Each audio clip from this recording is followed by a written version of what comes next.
जय श्री कृष्णा दोस्तों, आपका स्वागत है हमारे चैनल भक्ति ज्ञान गंगा में। दोस्तों, शनिदेव न्याय के देवता हैं। वह हर प्रत्येक व्यक्ति की कुंडली पर ढैया या साढ़े साती के रूप में अवश्य आते ही हैं। और जब वह आते हैं या तो उससे रंक बना देते हैं या राजा बना देते हैं। यह निर्भर करता है व्यक्ति के किए गए पाप या पुण्य पर। यदि व्यक्ति पुण्यशाली है तो उसे भगवान शनिदेव उसे उसके पुण्य का फल देते हैं, और यदि व्यक्ति पाप करता है तो भगवान शनिदेव उसके साथ उसके कर्मों का न्याय करते हैं। तो आइए जानते हैं कि शनिदेव कौन से चार देवताओं के भक्तों पर शनिदेव अपनी वक्र दृष्टि नहीं डालते हैं। इन पर वक्र दृष्टि न डालने के लिए शनिदेव वचनबद्ध हैं। आइए जानते हैं। दोस्तों, सबसे पहले हैं ऋषि पिप्पलाद। दोस्तों, ऋषि पिप्पलाद के माता पिता ने किसी कारणवश इनको बचपन में ही त्याग दिया था।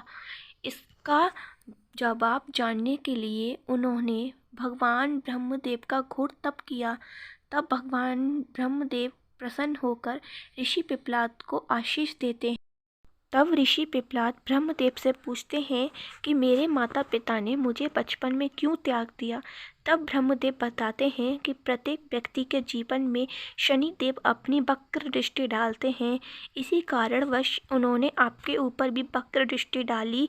इन्हीं कारणों से आपके माता पिता ने आपको त्याग दिया। तब पिप्पलाद ऋषि बहुत क्रोधित हो जाते हैं और शनिदेव के ऊपर अपना क्रोध प्रकट करते हुए कहते हैं कि आज के बाद तुम 18 वर्ष से कम आयु के मनुष्य पर अपनी वक्र दृष्टि नहीं डालोगे, और जो भी मनुष्य शनिवार को पीपल के वृक्ष के नीचे सरसों के तेल का दीपक जलाएगा उसके ऊपर तुम अपनी वक्र दृष्टि नहीं डालोगे। तो यह तो रही ऋषि पिप्पलाद की बात। अब आपको बताते हैं कि भगवान शिव के भक्तों पर शनिदेव अपनी वक्र दृष्टि क्यों नहीं डालते हैं। दोस्तों, भगवान शिव ने ही शनिदेव को न्याय के पद पर स्थापित किया है। इसी कारणोंवश और एक और कारण है। दोस्तों, भगवान शनिदेव के इष्ट भगवान शिव हैं। इस कारणवश वह इनके भक्तों पर अपनी वक्र दृष्टि नहीं डालते हैं।